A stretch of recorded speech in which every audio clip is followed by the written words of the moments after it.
Do you want to be healthier, yet you just don't know what to do? All these shows telling you this and that, but nothing seems to work. Well, listen close. Golden State Media Concepts has got something great for you. The Health and Wellness Podcast dedicated to workout trends, healthy eating habits, diet, and everything about healthy living. Join us in our banters as we help you not just live life to the fullest, but live it to the healthiest.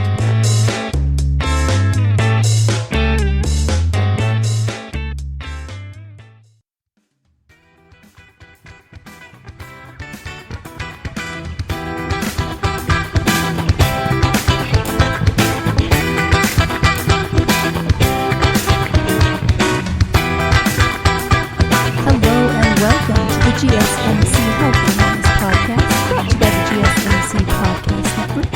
I am your host, Sarah, and I cannot believe that we are on our 200th episode. How crazy is that? We've been doing this for a while. I, of course, have not been here for the entire time. I've only been your host off and on, and then in the last few months, but I enjoy doing this podcast, and I've learned a lot about various health topics.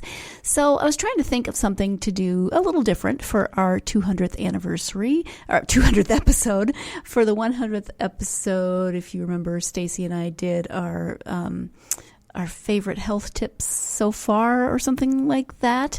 And I was trying to think of something else to do. And I was like, 200 interesting facts about health? That's not a half an hour podcast. And I don't really want to drag that out over like 4 podcasts because that would be a little crazy. But it did make me think, what are some interesting, maybe weird, maybe interesting or weird facts about health that maybe you've always wondered about, or maybe you've wondered if they are true or if they are those old wives' tales or what have you. So we're going to look into some of those. Actually, if you have ones that we don't talk about today, I would love to hear them, and maybe we can do another show at a different time about your questions. So it just kind of depends on what we talk about and what you are interested in hearing. So our first interesting or odd fact about our bodies is in the form of a question, and it is, do your feet actually keep growing with age? And you hear this one a lot. I also hear, your ears and your nose keep growing as well, but some people are wondering if our feet continue to grow with age. Mine have pretty much stayed the same size for a long time, but I know I've had friends who have had babies and their feet were a different size after they were pregnant than they were before they were pregnant. Well, it turns out that there is some basis to this. As we age, the tendons and ligaments in our feet actually weaken, and so this can cause our arches to flatten and maybe our feet to get a little longer and wider. It's usually about 1 shoe size for the people that it happens to. It does not happen to everyone. And this article says that it's that 1 shoe size by about age 70 or 80. It doesn't say anything about pregnancy, but it does say that it does not happen to everyone, and that there are different contributing factors that can cause this, such as being overweight, having diabetes, etc. So, interesting fact about your feet. They do sometimes, it doesn't happen to everyone, but they do sometimes get larger as you age. Moving on to our second question, it is, what's up with that stomach in your throat feeling when you are on a roller coaster? That feeling when you read about it in books a lot. My heart was in my throat, or my stomach was in my throat, or something along those lines. And I don't ride roller coasters much, but I have ridden them multiple times. And I know that feeling of where everything feels like it just shoots up into your esophagus or somewhere north of there. Well, it turns out that this is actually true. Your insides are actually shifting. Creepy. when a coaster comes over its crest and then, slows for that second to really make you go, what was I thinking? And then shoots downward, the seatbelt keeps your butt in place, but some loosely connected internal organs, such as your stomach and intestines, do get a little quote unquote airtime. Yeah, they actually move. How weird is that? But you're not damaging anything, and they go back to their rightful places, within a matter of, I would assume, seconds. It doesn't say. But your nerves detect the movement, which registers as though your stomach has jumped into your throat, which is just really weird. I mean, yeah, just that whoosh feeling of, it turns out that there is stuff jiggling around inside your body cavity. Your stomach is not actually going to your throat, but it is moving a little bit, doing a little roller coaster jiggle or something, however you want to call it. Our next one is not true in my house, but the question is, how come women always seem colder than men? I see a ton of comics on social media about this, and this is not true in my house. My husband is way colder than I am. He's always been way colder than I am. I'm especially warmer now that I'm experiencing the joys of hot flashes. But he jokes that he doesn't even want to leave the house if it's under 50 degrees outside, and he likes to sleep with a million blankets. When I was younger and I lived in Montana, I could sleep in flannel pajamas with flannel sheets and lots of blankets. It was awesome. But we also slept. I like the house cold around me. My husband likes the heat up and about 92 blankets on the bed. So I'm constantly throwing the covers off. He's constantly burritoing himself in covers. It's funny. But the answer to this question is that women have a higher percentage of body fat and conserve more heat around the core. That helps keep our vital organs nice and toasty, but not our extremities. When your hands and feet feel cold, then often so does the rest of your body. Research also suggests that women have a lower threshold for cold than men. When exposed to the same freezing temperature, the blood vessels in women's fingers constrict more than men's do, which is why they turn white more quickly. So this may or may not be true for you, or maybe it is. I would assume that this is one of those things that is different for everyone, but there are some things that indicate that it's more common for women to be colder than men. Oh, this next one makes me sad. Is quote unquote old person smell real? That's just sad. Okay. I mean, it's all something that we've experienced. The answer is yes. And the article says, get ready for these strange facts. There is also a distinctive middle-aged person smell and a young person smell, according to a recent study. I mean, I know babies have a smell, but that's because they don't do much. They eat and poop and sleep, and they have that like baby powder, sour milk smell about them that's actually quite delightful. The research has found that older people have a less intense and more pleasant scent than the middle-aged folk and young whippersnappers, which is probably not what you were expecting. So, I think we associate old people smell with like nursing homes, which isn't the old people, it's the nursing homes themselves. One thing that I've noticed in my work in various elements of my life is that there's a certain perfume that some older women wear that is just disgusting. To me, personally, I'm not saying that it is disgusting. It's just, one of those smells that makes my allergies kick up. But that's not an old person smell either. That's just a preference for, a generational preference for a certain scent. So older people smell better than I do as a middle-aged person. And that also apparently they smell better than young whippersnappers. It does not mention if middle-aged people smell better than young people. I guess it depends on what phase of your life you're in. Are you showering every day? You remember in college when you'd roll out of bed and go to class or whatever it was, and showering was optional. Especially where I went to college. There was I would take old person smell over some of the people that I went to college with. Oh my goodness. At any rate, it is time to take our first break of the podcast. You're probably thinking, thank goodness I need a break from this woman. When we come back, more strange health facts, questions, etc. So stay tuned. You're listening to the GSMC Health and Wellness Podcast, and I'll be right back. This is your ultimate stop for everything sports. The Golden State Media Concepts Sports Podcast. Should I say more? From the NFL, MLB, the NBA to MMA, it's all in here. The Golden State Media Concepts Sports Podcast. Listen now.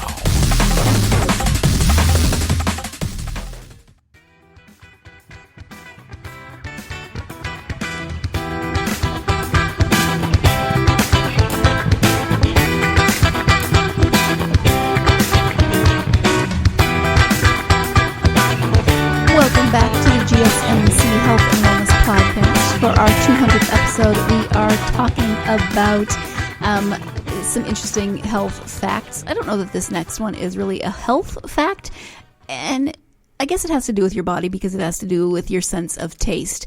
But the question is, why does room temperature coffee taste so bad? I was actually just having a conversation about this with someone the other day, wherein I said, iced coffee? Great. Love it. Tastes good. The coffee that goes cold in my cup does not taste good. And, you know, some people have various thoughts on this. Some people don't mind when their coffee goes cold. I had one friend who, I actually posted about this on social media after the conversation. And I had one friend who was like, no, that's my favorite coffee. I love when it goes cold in the cup. And I know my dad will take the coffee from yesterday and microwave it. And that grosses some people out and other people are fine with it. I mean, it's definitely a thriftier way to drink coffee. But so the temperature apparently affects the flavor, even if you brew the perfect coffee. And I drink coffee, but I don't know what the perfect coffee is. I would assume that's different for everyone. Researchers in Belgium found that certain taste bud receptors are the most sensitive to food molecules that are at or just above room temperature. So hot coffee may seem less bitter, and then in turn might taste better if you like less bitter coffee. That's too many bitters and betters. We should throw some butter in there as well. So hot coffee may seem less bitter because our bitter detecting taste buds aren't as sensitive when coffee is hot. Odors influence flavors as well. So when the most bitter hot coffee even the most bitter hot coffee might taste delicious because of its pleasant aroma. Room temperature coffee just doesn't smell the same. And I came to coffee drinking later in life than some, and I still think that coffee smells better than it tastes. I drink coffee and I enjoy it, but I've learned to enjoy it more. After grad school, I had a friend who would drag me to coffee shops to study. Let's put that in quotes. Mostly we would drink coffee and giggle. We did get some reading done occasionally, but I learned to drink coffee really when I was in grad school in my mid to late 20s. So I came to it late, even though I grew up in a coffee drinking family. But it's one of those things that to me smells better than it tastes, kind of like toast. I like toast, but it smells better than it tastes, really. Okay. How come this next question, who's asking these questions? How come you wake up at night to urinate, but not to do anything else? Like what? Write your thesis? I don't know. Okay. So, this says that we are often too embarrassed to inquire about the strange facts of our internal plumbing, but the answer to this question is just plain biology. The sophisticated, intelligent neurons in your gut that control colon contractions, which push out waste. Oh, okay, so I understand what we're asking. We urinate but don't do anything else. I guess it depends on the person. So those also are influenced by your body's circadian rhythm, the internal clock that wakes you when it's light out and makes you feel sleepy at night. So most people don't have their urge to empty their colon in the middle of the night. On the other hand, the bladder, which acts as a reservoir for the continuous flow of urine produced in the kidneys, can stretch only up to a certain volume before you gotta go. Normally, you can sleep 6 to 8 hours without having to urinate, but certain medical conditions or drinking too much water before bed can wake you to use the bathroom at night. I drink too much water before bed. I'm very well hydrated, but I always have to wake up in the middle of the night. And it doesn't matter if I have to wake up in the middle of the night to do other things, because you don't have to share that with me, and I don't have to share that with you. We're friends, but we're not poop chat friends.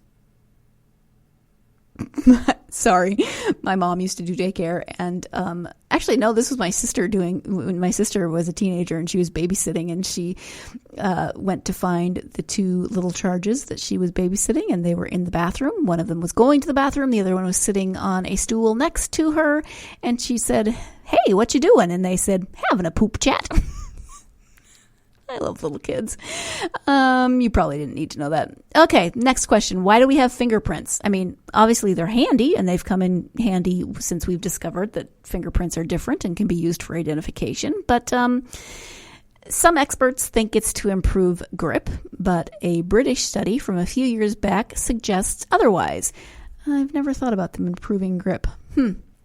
Researchers found that a fingerprint's ridges actually made it harder to hold flat, smooth surfaces like plexiglass because they reduced the skin's contact area. Okay, that makes sense. Instead, they think our prints might help wick water off our fingertips or allow our skin to stretch more easily, which can prevent it from damage and help prevent blisters. Also interesting, and that seems reasonable. Other scientists have suggested fingerprints could improve our sense of touch. What we do know for sure is that no two people's fingerprints are the same, even among identical twins, which is always fascinating to me although maybe in the history of the world, two people's fingerprints are the same. I mean, they have now shown that there are, that it's not true about snowflakes. So maybe in the grand history of the world, somebody somewhere along the line, 2,000 years ago had the same fingerprints as I have. But how would we know? And maybe only one finger was the same. What if my index finger is the same as somebody else's ring finger? I'm really just making this up now. You know that, right? Yeah. It's a quirky episode, folks. Let me be quirky. Can achy joints really forecast the weather? Yeah, I mean, we all know someone, and maybe we are someone who's like, man, my shoulder's acting up. I think it's going to rain, or the humidity's going to change.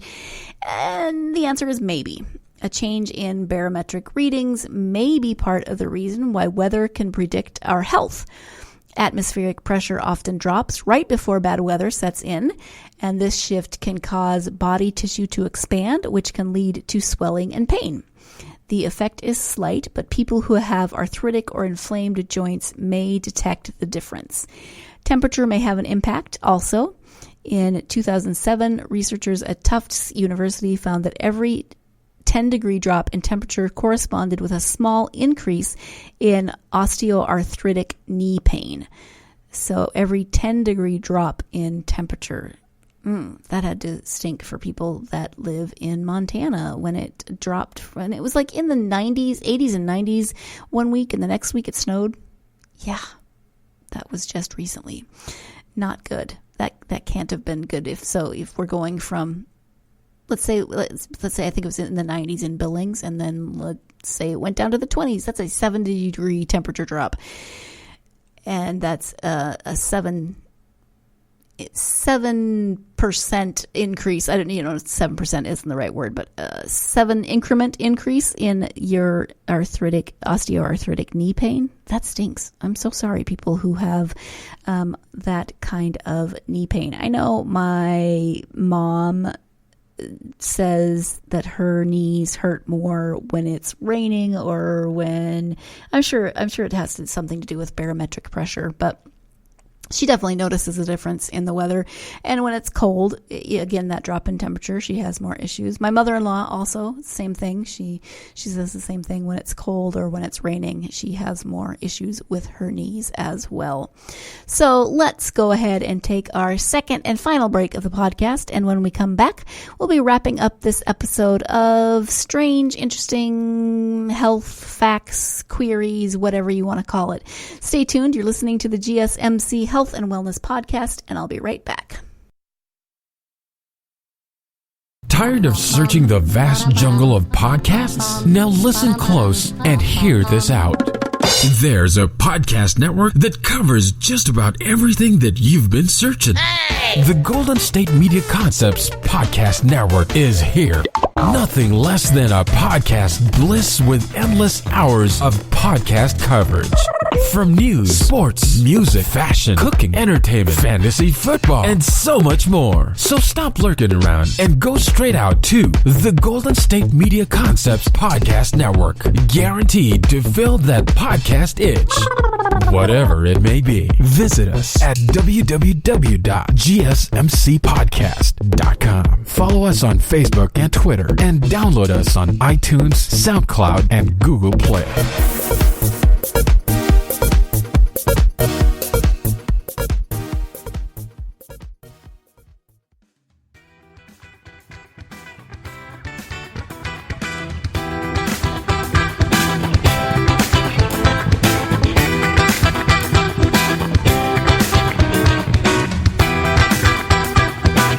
Welcome back to the 200th episode of the GSMC Health and Wellness Podcast.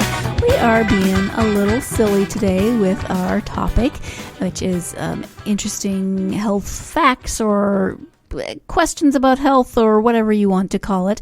And our next one is a very common question in that, does holding your breath really help with hiccups? You hear this one a lot. Actually, there's a ton of different facts that are different tricks that people use to help with hiccups. And holding your breath is definitely one of them. One of the oddest ones that I've heard is drinking a glass of water upside down, but I don't understand how that works. Are you upside down? That's just gravity. It's going to spill all over. I've never understood how that one works. Strangely enough, I remember in 4th grade, yes, and it was 4th grade because I remember the classroom I was sitting in. I was reading, those like scholastic flyers or, I don't know, what were they called?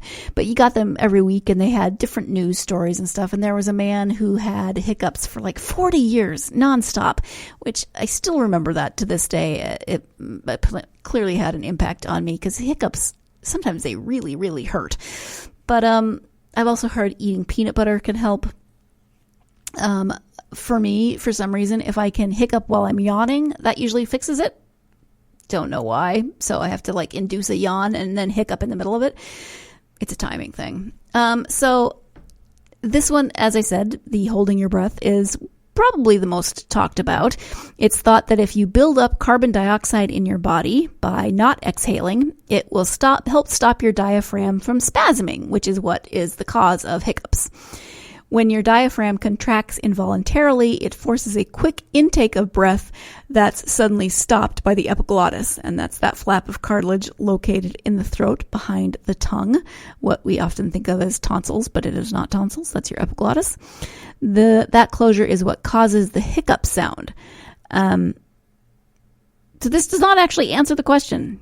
Thank you. That was not helpful. It just says it is thought that if you build up carbon dioxide, but it doesn't say if there's ever been any studies on this. Somebody has to have done a study on this. Come on, people have done studies on everything. So we still don't know. We still don't know if it actually works. I mean, if it works for you, cool. That's awesome. If something else works for you, let me know what it is. If it's drinking a glass of water upside down, please tell me how that works. Send pictures. I need to know. Why do your teeth shift even if you had braces as a teen? Every smile is different, but a lot of this has to do with the loss of the bone behind the gums that occurs with aging. Everything occurs with aging, right? If you lose enough bone, which can be exacerbated by such factors as smoking or gum disease, your teeth can shift. So even though you've had those braces, I know a lot of people still wear a retainer or like something like Invisalign, those kinds of things, even though they've had braces.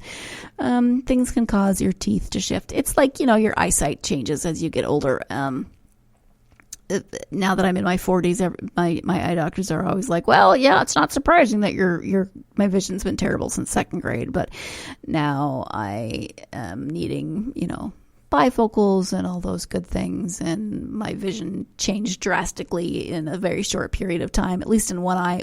It was very weird. I got a new prescription, and then it felt like 2 minutes later. It wasn't 2 minutes later. It was a couple months. But just suddenly, bam, I couldn't see again. And I didn't enjoy that. At any rate, that's just age and genetics and luck, I guess. So next question. Why does our stomach growl? It can be the sound of your digestive juices churning. Yes, this is, if you've ever listen to anyone's stomach after they've eaten a meal, you can often hear, things gurgling around there as things digest. So it can be the sound of your digestive juices churning and stomach muscles contracting as they get prepped for food. To avoid those often poorly timed and embarrassing sounds, eat smaller meals more frequently. Bonus health benefit. This, of course, will also jumpstart your metabolism. So, yeah, you can have growling noises before when your stomach is getting ready for food, but you can also have gurgling, grumbling, mumbling noises when you are digesting as well. Why do I sometimes get side stitches when I run? That pain, that sharp pain in your side when you are exercising hard. So it turns out that your diaphragm gets stretched, pulled, and pounded during a run, which can cause that sharp stabbing pain at the lower edge of your rib cage, usually on the right side of your body. To help the pain pass, slow down, and take more controlled, easy breaths. So there you go. And this one, yeah. Why does armpit sweat smell worse than sweat from other places? Good question. I've got some theories. Your body has two kinds of sweat glands. Most of those on your arms and legs secrete a mix of water and salt, but the glands in your armpits, as well as your groin, release an oily substance, which bacteria love. It's actually the bacteria eating the oil. Ew. See, I just get a visual on that one. That releases the telltale stench. Yep. All right. So bacteria eating the oil that you have excreted from the pores in your armpit and your groin. I just feel like there's a children's book in there. Somebody probably has written that children's book, A couple of more just kind of fun, interesting facts about your body. The average human heart beats around 3 billion times in, again, the average lifetime. So that is 3 billion times. I feel like that's not enough. It seems like it beats more than that. Maybe we're so used to hearing billion now that I guess maybe we just don't think of it as the huge number that it actually is. But 3 billion times in your life, in an average lifetime. You know how your body is mostly water? We always hear that our bodies are made up of mostly water, about 55 to 60% for adults. What you might be surprised to find out is that fluid isn't just in your skin and muscles and organs, but your skeleton too. In fact, bone mass makes up nearly one-third. In fact, water, not bone mass, water makes up nearly one-third of your bone mass. Did not know that. You always kind of think of bones as, dry, like laying out in the desert, kind of dry. But I guess it would make sense that they are, they're moist, they're wet. Sorry, I know people hate that word. So bacteria, we were talking about bacteria just a moment ago. Did you know that you're partly made up of bacteria? Yeah. A 2016 study found that a 154-pound man, 154? Well, that's a very specific number. Okay, so a 2016 study found that a 154-pound man has about 38 trillion bacteria, which is roughly the same amount of human cells. So what's even more interesting is that the bacteria weigh nearly a half pound in total. So that bacteria that's eating the oil in your armpits, it's not alone. There's other bacteria hanging out on your body, in your body, I'm sure. Okay, sneezing. There is a long-standing statistic that a sneeze travels at 100 miles per hour, but newer research has found it's not even close. Still, that sneeze is impressive. A 2013 study found that a sneeze moves at the rate of about 10 miles per hour. 10 miles is not 100 miles per hour, but still, okay. What I would want to know is how far when you sneeze, do you sometimes feel like you sneeze just like really, really far, and other times you don't sneeze that. I don't even know what factors are in there, but somebody should do a study on that. How far does the sneeze go, and is it different in different circumstances? Yeah. Probably enough. What interesting facts do you have about the human body? There are so many of them. We didn't even touch a few of them. And I know that so what are the interesting facts that you have heard about the body that you were like, oh, what's that meme that I always see on Facebook and Twitter and, social media about I was today years old when I learned X, Y, and Z. Well, what's that interesting fact about your health or your body or, whatever that you were today years old, or, you were older than maybe other people were when you found out and were like, did not know that. Let me know. Hit me up on social media. I would love to hear your thoughts. We're going to wrap up this episode of the GSMC Health and Wellness Podcast. Thank you for hanging out for 200 episodes, and here's to the next 200. Join me next time. In the meantime, be well.